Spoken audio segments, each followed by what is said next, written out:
भाइयों और बहनों, हमारी सरकार कैसे काम करती है, इसकी झलक आपको खिलौने बनाने वाले सेक्टर में भी मिलेगी।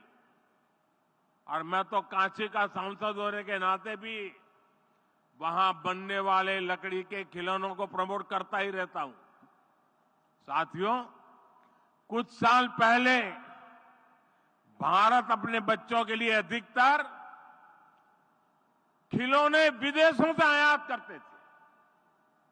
ये स्थिति तब थी जब भारत में खिलौनों की एक समृद्ध परंपरा रही है।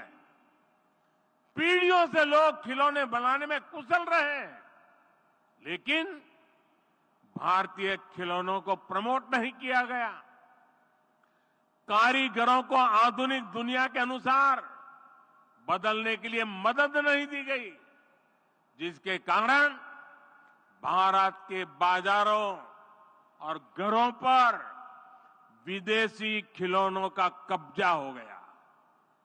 मैंने इसे बदलने की ठानी और देश भर में खिलौना बनाने वालों के साथ खड़े रहना, उनकी मदद करना और मैंने उनको आगे बढ़ने की अपील की।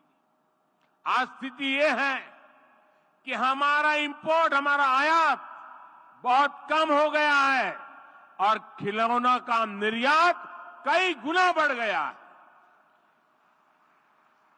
साथियों, यूपी में भारत का सबसे बड़ा टूरिज्म हब बनने का सामर्थ्य है।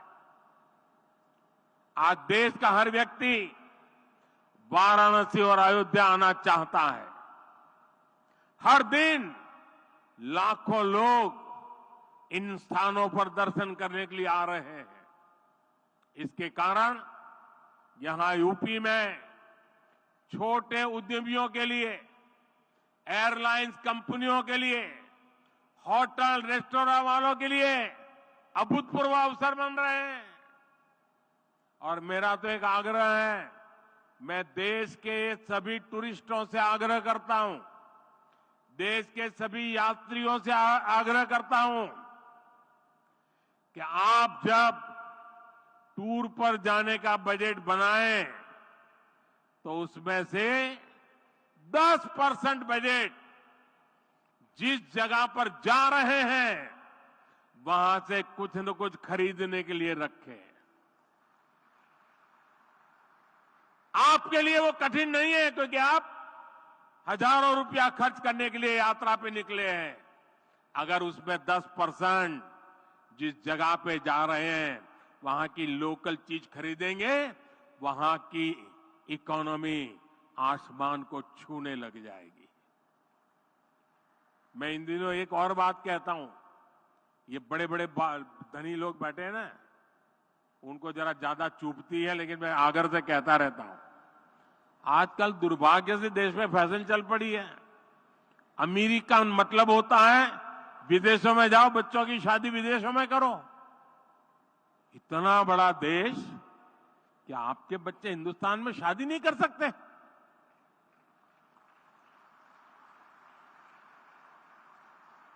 कितने लोगों को रोजगार मिलेगा? और जब से मैंने शुरू किया है मेड इन इंडिया, मुझे चिट्ठियां आ रही है, साहब हमने पैसा जमा कराया था, विदेश शादी करने वाले थे, लेकिन आपने कहा कैंसिल कर दिया है, अब हिंदुस्तान में शादी करेंगे।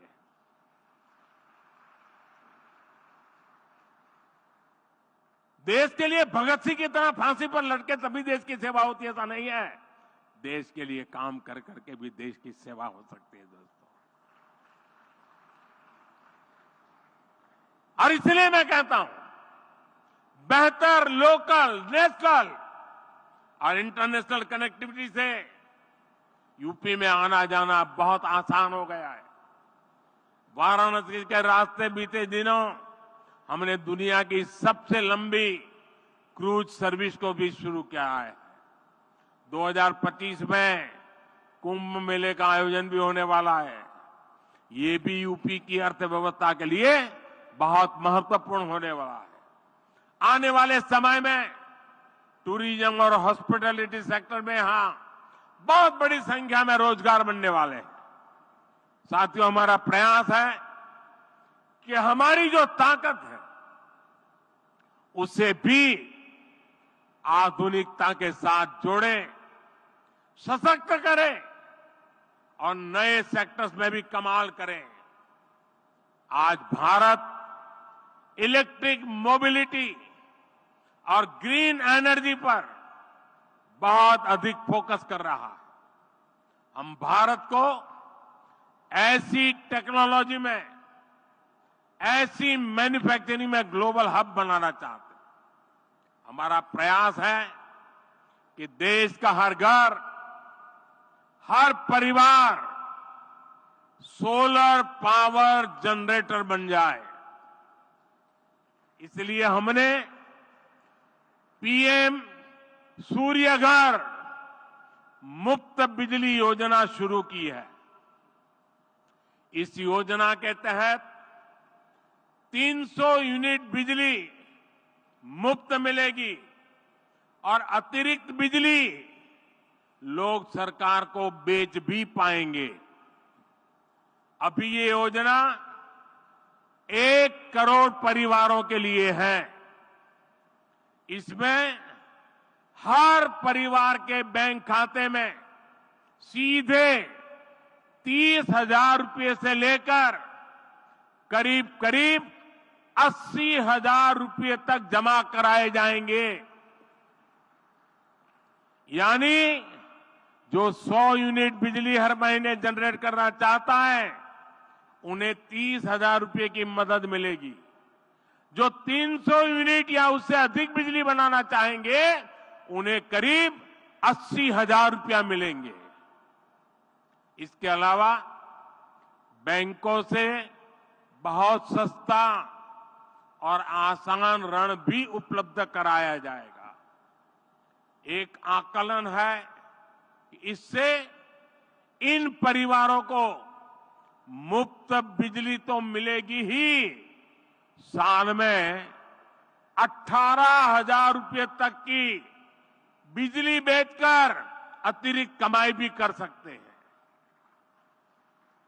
इतना ही नहीं, इससे इंस्टॉलेशन, सप्लाई चेन और मेंटेनेंस से जुड़े सेक्टर में ही लाखों रोजगार बनेंगे।